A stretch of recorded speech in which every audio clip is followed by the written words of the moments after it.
श्री सरस्वती श्री भगवंताय नमो नमः. पुन्हा म्हणे लक्ष्मीपती ऐक गरुडा श्राद्ध पद्धती 6 मासांची होता समाप्ती भवा पद पुरा प्रति प्रेत जाई. असं विद्यादेवी सरस्वती गणेशाचं स्तवन करून कथेला सुरुवात करते. त्याचं अनुसंधान पुन्हा असणाऱ्या लक्ष्मीची पतीवरी असणार आहे. विष्णू परमात्मा भगवंत गरुडजीला सांगू लागलेल्या श्राद्धाची पद्धत 6 मासिक पर्यंत असणार आपण कथा ऐकली. आता 7व्या मासिकाला असणार प्रेत भवादपूर नावच्या असणाऱ्या गावाच्या ठिकाणी जात. तेथे आपदा निवार वैतरणी नदी महादुर्धर यशोनित कर्दमसार हितीचा विस्तार शत योजने. फार दुःख आहे म्हणजे असणार 6व्या मासिकाच्या वेळेस म्हणजे असणार का तर तिथं असणारी वैतरणी नावची नदी आहे. महाभयानक दुर्धर असणारी ती नदी आहे. तिथं असणारा रक्त आणि पोचा चिखल असणाऱ्या त्या नदीच्या ठिकाणी म्हणजे असणार आणि ती नदी म्हणजे 100 कोस तिचं अंतर आहे. नाना जंतू समाकेर्ण लोह जंतूचे पक्षीगण तटी तिच्या विराजमान वाळू संपूर्ण तप्तजीची. नाना प्रकारच्या असणारे जीव जंतू त्या नदीच्या जवळ आहेत म्हणजे असणार आहे. पक्षी आहेत पण त्या पक्षाच्या चोच लोखंडासारख्या तीक्ष्ण धारदार तलवारीसारखे आहेत म्हणजे असणार. तिच्या असणाऱ्या बाजूला म्हणजे इकडून तिकडून असणारी वाळू आहे पण ती वाळू निष्ठी गरम आहे म्हणतात. पार फेने डबडबे भयानक अपार दिशत वृक्ष छाया विवर्जित सहस्र शाखैवर्त ती नदी म्हणजे असणारे फूर रक्त आणि पोणी भरलेले आहे. पूर्ण फेसाने डबडबून गेलेली नदी आहे. सावलीचा पत्त्या नाही तिथं अजिबात. सावली झाडं अजिबात नाही ती म्हणजे. आणि तिथं म्हणजे हजारो कुळी म्हणजे असणारं नाव घेऊन जसं आपल्या नदी इकडून तिकडं पार करायची म्हणजे कुळी कसं असते ते नाव घेऊन तसं हजारो कुळी उभारलेले असतात. ते प्रेता पुढे येऊन नाना प्रकारच्या बोलती वाणी तू गोदान स्वायत्तानी अथवा अन्य हस्तानी कर. मग असणारा आम्हाला पलीकडे जायचं म्हणते. मग आपण आपल्या ह्या पलीकडून त्या पलीकडे जायचं म्हणजे तर त्या नावाड्याला तिकीट द्यावं लागतंय का नाही. काय असेल ते त्याचं ठरलेलं असेल ते तिकीट. मग ही काय असणारे कुळी ती कुळी म्हणतात आमच्या नावेत बसता का. हो बसता. तिकीट काय तिकीट आमच्या नावेत बसायचं असेल तर गाय दान दिली का म्हणतात. तो दिली नसली तर तू म्हणजे तुझ्या कुणी असणाऱ्या तुझ्या घरातील कुणी म्हणजे असणार गायदान दिली का. नसली दिली तर या नौक्यात बैसोनी चलावे त्वरित केले नसले या नद्यात माटो हात बुडून जाई. जर तुझ्या हाताने किंवा तू तुझ्या दुसऱ्याकडून दुसऱ्याच्या हाताने गायदान दिली असेल तर बस तू नावेत आमच्या तुला पलीकडच्या तीराला पोहोचवतो. नसली दिली तर ह्या नदीत डबकाळे हान. ऐसे कैवर्त वाचन कैती यास्तव वैतरणी धेनु विधेयपूर्वक पात्र भूता प्रतिपात्राची गणती ऐक किंचित. मग अशा प्रकारे कुळी भाषण करतात. बसायचं असेल तर गोदानाचं पुण्य लागतं म्हणजे असणार. मग म्हणून तू वैतरणी नदी पार करण्यासाठी गायदान दे. ती बी ब्राह्मणाला दे. विधीपूर्वक शास्त्रोक्त पद्धतीने दे आणि पात्र बघून दान द्यायला पाहिजे बरं का. लक्षात ठेवा. पात्र बघून दान जर दिलं नाही तर ती देती घेती नरका जाती. देणारा बी नरकाला जातो आणि घेणारा बी नरकाला जातो. धर्मराजाने पण रोज रुपया दान करत होता. कोणाला करत होता. कोळ्याला करत होता. आणि ती कोळी तेवढ्याच रुपया दान दिलेल्याचं जाळं विकत आणायचं. ती जाळं विणायचं जाळं टाकायचं समुद्रात आणि काय करायचं मासा धरायचं. त्याच्या कोणती पाप झालं आणि धर्मराजा एक दिवस नरकात गेला. म्हणून देणारा बी घेणारा बी असणारा नरकाला जातो. म्हणून पात्र बघून दान द्यायचं. बघा आपल्यात आहे ना ती सापाला किती विद्युत पाजलं तरी विषच असतं. म्हणून पात्र बघून दान द्या. आता पात्राची किंचित माहिती भगवंत गुरुजीला सांगतात ऐका. पात्र एक विद्वान ब्राह्मणात वा करी जात पाचरण या सर्व पात्रात उत्तम दान नाही शूद्रांना भक्षिले जन्य. ब्राह्मण कसा असावा. विद्वान असावा. शाही शास्त्र 18 पुराण 4 वेदाचा अभ्यास केलेला असावा किंवा त्यांनी तप केलेलं असावं म्हणतात. किंवा पात्रात श्रेष्ठ ब्राह्मण कुठला समजावा ज्यांनी शूद्राचं अन्न खाल्लेलं नाही. हा ब्राह्मण पात्र आहे दानासाठी असं भगवंत सांगतात. सोमपाना समान ब्राह्मणाचे अन्न अमृतोपम क्षत्रियांचे दान सुशील वैश्याचे हविरण्य आणि शूद्रांना अन्न समान. मग असणारं यज्ञातील अन्न असतं ते ब्राह्मणाचं अन्न असतं म्हणजे सोमपानासारखं असतं म्हणजे असणारं. क्षत्रियांचं अन्न म्हणजे अमृतासारखं असतं म्हणजे असणारं. वेश्यांचं अन्न म्हणजे असणारं हवीर अन्न. त्यांचं जे काय अन्न असतं म्हणजे ते हविष अन्न उपवास केल्यासारखं सुशील असतं म्हणजे. आणि शूद्राचं अन्न अन्नासारखं असतं. ब्राह्मणांना जरी नव्हे तरी क्षत्रिय वैश्यांचे चांगले शूद्रांचे अन्न शुष्क भले पक्व बोलिले उचित निंद्य. ब्राह्मणाचं अन्न जरी नाही मिळत तरी क्षत्रियाचं आणि वैश्याचं असणार मिळालं चांगलं, शूद्राचं अन्न मिळलं तर कोरडं मिळावं म्हणजे असणार. आणि जर त्यांचं जर अन्न शूद्राचं जर त्यांना जर अन्न मिळालं तर ते उष्ट समजावं म्हणतात. ऐसे शास्त्र व्यक्ती बोलते जे विप्र शूद्र अन्न भक्षिती कर्म करता त्यांची पापे जाती नाही निष्कृती पक्वान्न भक्षिल्या. मला शास्त्रवेत्ते असं म्हणतात, ब्राह्मणासाठी बोलतात बघा, जे ब्राह्मण शूद्राच्या घरचं अन्न खातात त्यांचं कुठलंही कर्म केलं तरी पाप अजिबात जात नाही. म्हणून ब्राह्मणांनी म्हणजे असणारं पक्वान्न शूद्राच्या घरचं खाऊ नये, त्यांनी तिथलं कोरडा शिदा घ्यावा. उपाधिस्तव शूद्रान्न ब्राह्मणाशी देय अपहान देता घेता दोघे जण नरक दारुण भोगिती. म्हणून उपाधिस्तव असणाऱ्या शूद्रांनी म्हणजे ब्राह्मणाला अन्न देऊच नाही, कोरडा शिदा द्यावा, नाहीतर देणारा बी घेणारा बी म्हणजे असणारा नरकाला जातो. शूद्रान्न ब्राह्मणास्तव पचन करीत द्विजाधम मानव अनुमोदन देता भक्षिता ते सर्व नरक भूत भोगिती. आता एखाद्या ब्राह्मणाला असणारा सूत्र विनंती का काय होतं देव बाप्पा म्हणजे घ्या की एक वेळेस तर घ्यायचं का, म्हणजे आम्ही का तुमच्या इथं रोज रोज द्यायला लागला एक दिवस तरी घ्या की. आणि बळच जर असणारे त्या ब्राह्मणाने त्या शूद्राच्या खर्च जर घेतला तर म्हणजे असणारे दोघं नरकाला जातात आणि कित्येक वर्ष नरकाची इथल्या यातना भोगतात. तस्मात् सर्व शूद्रजनी आमान्न द्यावे ब्राह्मणाला गोणी महायज्ञाचे फळीत कोणी पावे निदानी खगेश्वर. त्यासाठी शूद्र लोकांनी प्रयत्नाने म्हणजे असणाऱ्या ब्राह्मणाला कोरडा शिदाच दान द्यावा, म्हणजे असणाऱ्या महायज्ञ केलेल्याची फळप्राप्ती दोघाला बी होती म्हणतात. निकृष्ट विद्वान भोजन ब्राह्मण त्यांचे न करावे अतिक्रमण ज्वलित अग्नी टाकून नक्कीचे हवन भस्मा माझी. मग म्हणजे असणारा निकृष्ट आपल्याला काही घेणं देणं नाही, कसला का असणारा उल्लंघन त्या ब्राह्मणाचं करता कामा नये, अतिक्रमण करू नये, टिंगल टवाळकी असणाऱ्या ब्राह्मणाची करू नये असं भगवंत गरुडजीला सांगतात. की जे ब्राह्मण अतिक्रमणाचार दूषित विप्र परम आचार्यच नाही उत्तम अलंकृत परमत्व विद्येने. असणारा ब्राह्मण असतो त्या ब्राह्मणाचे असणारे आचार्य द्वेषित असतं. एखादा मित्र असतं ब्राह्मण, ती खाऊन ती खातं गाव पिऊन ती पितं संगती नसतं, पण आपलं काय घेणं नाही. ब्रह्म जाणे तो ब्राह्मण असणार पृथ्वी तलावरचा असणारा भोजव त्याला म्हणतात. आपण त्याची टिंगल टवाळकी करायची नाही, तो आचरणात उत्तम असो किंवा नीच असणं आपल्याला काय घेणं देणं नाही. म्हणजे ब्राह्मण असणारा विद्येने अलंकृत असतो असं भगवंत म्हणतात. केवळ विद्या केवळ तपय हेच नाही पात्र रूप दोन्ही सती ते स्वरूप ब्रह्मरूप पात्र ते. केवळ विद्या केवळ किंवा तप हे एकच पात्र रूप नाही, म्हणजे दोन्हीच्या दोन्ही चांगलं असलं, तप बी विद्या बी असलं तर तो असणारा पात्र ब्रह्मरूपच समजावा, देवच समजावा आणि त्याला दान द्यावं म्हणतात. मंत्र मात्र अध्यायान तो पवित्र आचार संपन्न नाही पवित्र चतुर्वेदी ब्राह्मण सर्व भक्षण सर्व विकी. ज्याने असणारा महामंत्र फक्त अध्ययनासाठी निसता त्याचा अभ्यासासाठी घेतला तर तो असणारा पवित्र आचारवंत ब्राह्मण आहे म्हणायचं. पण त्याने म्हणजे चतुर्वेदी ब्राह्मण आहे म्हणजे असणारा, पण काही खाऊ नये ते खातो, पिऊ नये ते पितो, जी विकायचं नसतं ते विकून जर उपजीविका करत असेल तर तो ब्राह्मण म्हणजे असणारा व्यवस्थित नाही म्हणतात. पात्र लक्षण नजरे तरी पात्र पंक्तीत वास करे पंक्ती पावन योग्य पात्र सारे पावत श्रोते वर्गारे निश्चय. मग असणारा पात्र जर लक्षणहीन असेल तर म्हणजे असणारा पंक्तीत असणार ते जर आलं तर पंक्तीचा वियोग होतो म्हणजे असणार. पण ब्राह्मण जर पंक्तीत आला, आचार्य दूषित जरी असणार ब्राह्मण पंक्तीत बसला तरी ते असणारे पंगत पवित्र आणि स्वच्छ होती म्हणतात.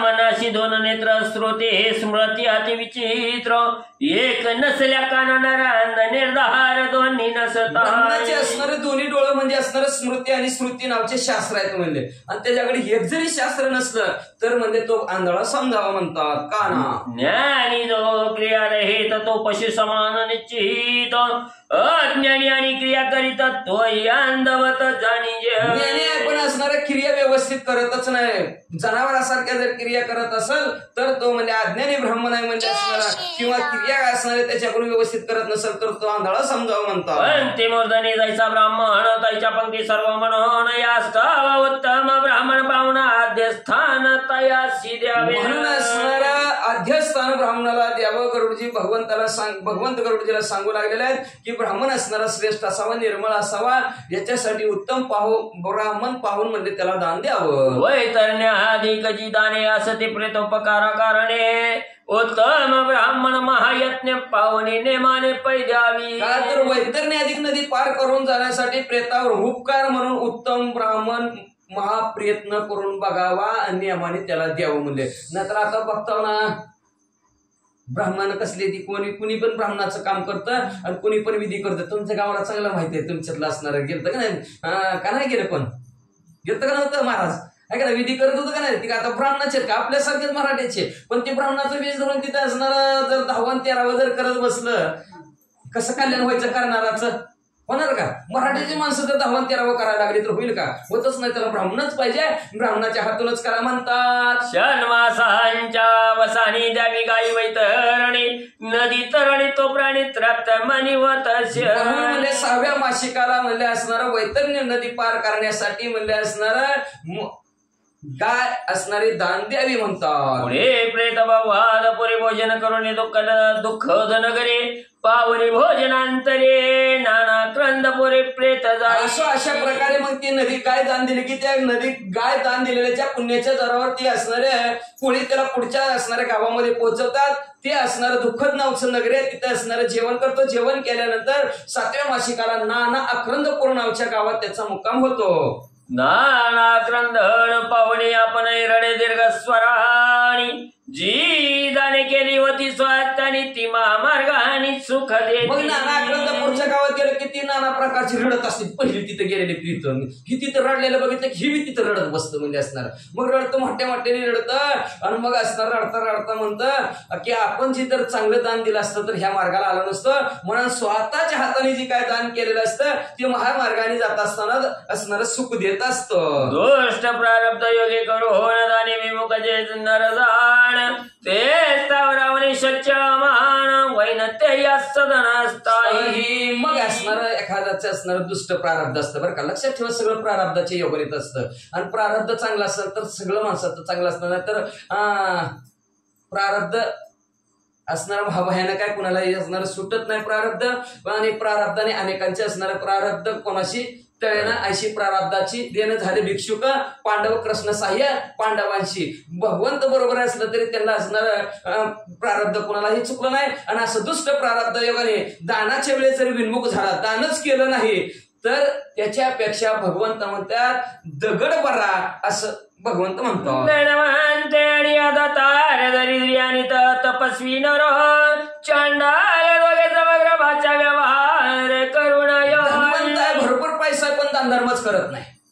दरिद्री आणि अतपस्वी ह्याच्या आणि चांडाळ ह्यांच्या बरोबर भाषण सुद्धा बोलू सुद्धा नाही म्हणतात. ते मासिक जेवणे सुतप्त नगरे तृप्त वणी जाई त्या वदहनी अति पीडा प्राणी पावत. तिथं असणार जेवल्यानंतर 8व्या मासिकाला सुतप्त नावचं नगर आहे. अतिशय गरम नगर असतं ते म्हणजे असणार. सुतप्त नावचं नगर आहे. तिथं म्हणजे काय करतात ह्या अवयवाला पुन्हा एकदा गरम करतात म्हणजे असणार. त्रास देतात म्हणजे असणार. आणि मग तिथं त्रास दिल्यानंतर ते उपण वस्त्र छत्र ग्रह आराम सुरालय विचित्र वृक्ष पाणी वितागारी प्रकहर खेल्या सतानर सुख पाव्या. असणार अवयव असणारे गरम करतात, त्याला चटके बसतात, त्याला दुःख होतं. आणि त्याला तिथलं दुःख होऊ नये म्हणून इथं म्हणजे 7व्या मासिकाला चप्पल वस्त्र छत्री घर किंवा एखादं असणार फुल असेल झाड असेल पाणी असेल असं जर असणार आपण जर दान केलं तर त्याला असणार तिथं सुख प्राप्त होतं म्हणतात. एकादश मासी रौद्रपुर जेवणी ते पयोवर्ष नगर पावे ते मेघानी वार क्वाप्या पार वर्ष. 18व्या मासिकाच्या ठिकाणी रौद्रपुराच्या ठिकाणी असणार तिथं त्याचा मुक्काम होता. तिथं असणारा जेवल्यानंतर तिथं दुधाचा वर्षाव भला मोठा असणारा वर्षा होत असणार. भयंकर विजेचा कडकडाट धोधो पाऊस. एकादश मासी रौद्रपुर जेवण ते पयोवर्ष नगर पावे ते मेघानी वार क्वाप्या पार वर्ष. असणाऱ्या मासिकाला जेवल्यानंतर रौद्रपुराच्या ठिकाणी नंतर पयवर्ष नावच्या नगरामध्ये त्याचा मुक्काम होतो. तिथं म्हणजे भला मोठा पाऊस त्याच्या अंगावर धोधो पडतो. पूर्ण वस्त्रदाने करून ती पीडा होय आणि निवारण पुढे सीताड्यापुरी झाण द्वादश मासान जात. म्हणजे असणारा पूर्ण म्हणजे असणारे गरम कपडे आपण त्याला स्वेटर फिटर म्हणतो. मग तसं जर दान केलं तर तिथली पीडा त्याला होत नाही. मग असणाऱ्या 12व्या मासिकाला सीताड्यापुरी नावचं असणारं गाव आहे. शीत म्हणजे गार. मग त्या गार नगरामध्ये त्याचा प्रवेश होतो. ते शीत पीडा पावत कंपाय मान रुदन करिता आपले बांधव आठविता म्हणे उपकार करीता कोणीतरी. मग तिथला गारवा त्याला असणारा त्याचा सहन होत नाही. मग त्या गारव्याने त्रास होतं, थरथर कापतं, लटलट उडतं आणि आपल्या बांधवांची आठवण काढतं. म्हणते माझ्या घरच्यांनी कुणीतरी माझ्यावर उपकार केला तर लय बरं होईल म्हणते. आपसाचा अंगर का करोनी दान दिधल्या शीतच निवारणी सुख पावतो मी स्वार्थ आणि सुवस्त्र्याने दिली असत. मग म्हणजे कुणीतरी मला इथं माझ्यावर कुणीतरी उपकार करावा म्हणजे कापसाचा अंगार का करून कुणाला तरी दान द्यावा म्हणजे स्वेटर म्हणले. नाहीतर माझ्या बी हाताने मी जिवंत असतो तर माझ्या हाताने एखाद्याला जर असली चांगली वस्त्र दान केली असती तर बरं झालं असतं.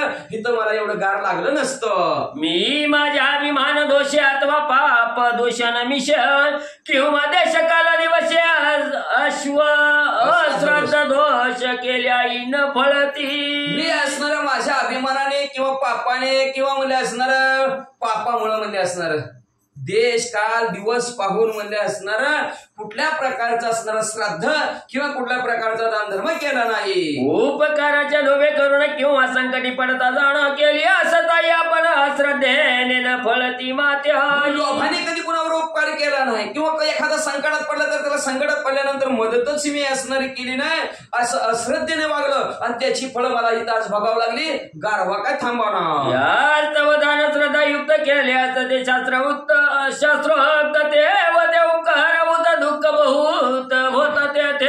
मग म्हणजे या सर्व श्रद्धायुक्त अंतःकरणाने शास्त्राने जसं सांगितलं तशा प्रकारचं जर मी असणारा दुसऱ्यावर उपकार केला असता दानधर्म केला असता तर मला इथलं आज दुःख झालं नसतं. ऐचे प्रेत चिंता तो रबग पाय दिशा समग्र परिस्थिताचा परिहार न दिशे समोर कोट्याही. अशा प्रकारचं प्रेत चिंता तर होतं, काळजी करतं, धाई दिशेला बघतं. कुणीकडून तर कोणतर गरम कपडे टाकतंय काय की कोणी तर हिटर लावतंय काय की पण कुणी सुद्धा थंडीपासून त्याचं संरक्षण करत नाही. स्तव प्रेत उद्देशे दान बांधणी करावे आपण देह उपयोगी संपूर्ण पदार्थ पावनी त्याची द्यावे. त्या प्रेताच्या उद्देशाने त्याच्या बांधवांनी त्याच्या गोत्रातल्या लोकांनी देहाला उपयोगी येतील असे पदार्थ पाहूनच दान करावे म्हणतात. मग ते सुखे जेवणी बहुभीती पुरा जाई प्राणी अनवार्थ नाव त्याला कोणी बहुभीती धरणी कापे प्रेत. असणार ते तिथं जेवतं, जेवल्यानंतर बहुभीतीपुरी नावचं गाव आहे. तिथं असणारे प्राणी असणारा पोहोचला जातो. त्याचं गावच असणाऱ्या गावाचं नावच आहे म्हणजे असणारा भयंकर आहे का नाही भीती. आणि तिथं गेलं की असणारा भीतीच वाटते आणि भीतीमुळे थरथर कापतो. ते चित्रगुप्ताचे नगर ते नाना नरक घोर कर्म करीती धन्य ते नर वैराग्य निरंतर असे जाशी. ते म्हणजे चित्रगुप्ताचं असणारं नगर आहे. चित्रगुप्त डायरी लिहून ठेवणारा चित्रगुप्त आहे का नाही. टीव्हीत सुद्धा चित्रगुप्तच असतं आणि परत चालू केलं की ती समोर येतं. तसं आपलं तिथं हे चित्र हृदयाच्या ठिकाणी गुप्त असतं आणि ते चित्रपट त्याला ती चित्रगुप्त उघडतो आणि तिथं लिहिलेला त्याने ठेवलेलं असतं काय काय कर्म केलं ते. आणि तिथं चित्रगुप्त नाना प्रकारचे असणार घोर नरकात मध्ये आणि धन्य तिथले असणारे लोकांमध्ये असणारे कर्म करून वैराग्यपणे निवांत राहतात. शिव विष्णूंची भक्ती करीती ते या लोकाशी न पावती आईचे प्रेत बहुधरिती प्रलापी ताताडिती यमदूत. महादेवजीची भगवंताची पूजा करतात भक्ती करतात नामस्मरण करतात ती ह्या लोकांकडे येत नाहीत बरं का. यमपुरीला लक्षात ठेवा. ही यमपुरी जी भक्ती करत नाही नामस्मरण करत ती ह्या गावाने जातात म्हणजे आणि अशा प्रकारचं प्रेत तिथं रडतात आणि रडतात ते रडतात वर्ण यमदूत त्यांना मारतात. मग म्हणती शंकर विष्णूंची भक्ती केली नाही साची अशा धरणी भार्या पुत्रांची बांधवांची पोशिली कुटुंब. यमदूत मारायला लागले की मग यमदूत म्हणतात का चांगलं काम करू वाटलं नाही का तिथं म्हणतात असणार नाही हो केलं म्हणजे कधी भगवंताचं भजन केलं नाही कधी नामस्मरण केलं नाही कधी चिंतन केलं नाही म्हणजे सारखी मुलाबाळांची बायकोची आशा धरून म्हणजे असणार त्यांनाच खाऊ पिण्या घालण्यातच आयुष्य घालवलं. हिच्या उपाधीने दान नाही केले तू पापियान त्याचे फळ हे दारुण भोगीशी अनुदीन तू प्रेत. अरे मग ती असणार ते यमदूत त्याला म्हणतात बाबा तू ह्या उपाधीने म्हणत्या त्या अडचणीमुळं की काय कुठल्या अडचण बायको लेकरांचं कसं भागवायचं आहे का नाही. त्यांचं भागवायचं म्हणलं तर पैसे कमी पडतात पैसे कमी पडतात दानधर्म कुठला करायचा त्याच्यामुळे दानधर्म तोच केला नाही म्हणजे असणार म्हणून तुझ्याकडून पाप घडलं आणि पाप घडल्यामुळे तुला इकडे यावं लागलं आमच्या गावाला आणि आमची यातना दुःख तुला भागावं लागतं म्हणजे तिथं तवाच व्यवस्थित राहिला असतात त्याच्यातनं थोडं वाचवून म्हणले दानधर्म केला असतं तर बरं झालं असतं. आईचे बोलणी यमदूत पूर्ण संवत्सरी धर्मराज पुरी संयमिनी प्रति नीती प्रेत यमाचे दूत खगपती. अशा प्रकारचे देवाचे यमदूत बोलतात. बोलल्यानंतर पूर्ण वर्ष झाल्यानंतर धर्मराजाच्या पुरी त्याला संयमनी नावचं गाव म्हणतात. त्या संयमनीपुरात प्रेताला नेतात. ऐशा यममार्गीच्या यातना पंचमाध्यायी कथिया जाणाई या तव करणी शिव विष्णू भजना चुकवा यातना यमलोक. असं अशा प्रकारे 5व्या अध्यायाच्या ठिकाणी किती दुःख आहे यमपुरीत त्याचं असणारे भगवंतानी गरुडजीला कथानक सांगितलं. म्हणून असणारे यम यातना चुकवायचे असेल तर भगवंताचं नामस्मरण चिंतन करा म्हणतात. या लोकीय करिताळचं दुःख भय यमलोकासाई म्हणून नित्य कर्माचा सज्ञान मनुष्य करीत जावे. म्हणून ह्या असणारा लोक जर आळस केला म्हणून न कुणी करावा आळस म्हणा रात्रंदिवस राम राम. बरं का कामामध्ये काम काही म्हणा राम राम. काम करत असताना राम राम मुखाने म्हणायचे बरं का. आपलं काय हाताने म्हणायचे काय. हात कोणाचा म्हणतोय राम राम. हात लिहितानी म्हणत असं राम राम राम राम लिहितानी बरं का. नुसतं हाताने पायाने काम करायचंय मुखाने श्रीराम जय राम म्हणा. का तर ह्या लोकात आळस केला की आता बघितलं यम लोकांचं दुःख भोगावं लागतं. म्हणून असणारं नित्य कर्म करत असताना सज्ञान मनुष्याने लक्षपूर्वक काम करावं व्यवस्थित करावं. मुखाने असणाऱ्या कामामध्ये काम काही म्हणा राम राम म्हणतात. निरूपण गरुडा प्रती मुखे करी लक्ष्मीपती स्वत सांगे न विशारण्या प्रती चौनकी कार्य ऐकती माधव म्हणे. अशा प्रकारचं म्हणजे असणारे भगवंत गरुडजीला सांगत आहेत. स्वतःच्या मुखाने सांगत आहेत. आणि तीच कथा सूत महाराज नैमिषारण्याच्या ठिकाणी शौनादी ऋषीला सांगत आहेत. तेच माधवजी असणाऱ्या ग्रंथकर्त्याने ऐकली आणि तुम्हाला आम्हाला ह्या अध्यायाच्या ठिकाणी सांगितले म्हणतात. श्री गरुड पुराणे प्रेतकल्पे गरुड नारायण संवादे प्रेत यमपुरा प्रवेशो नाम पंचमाध्याय.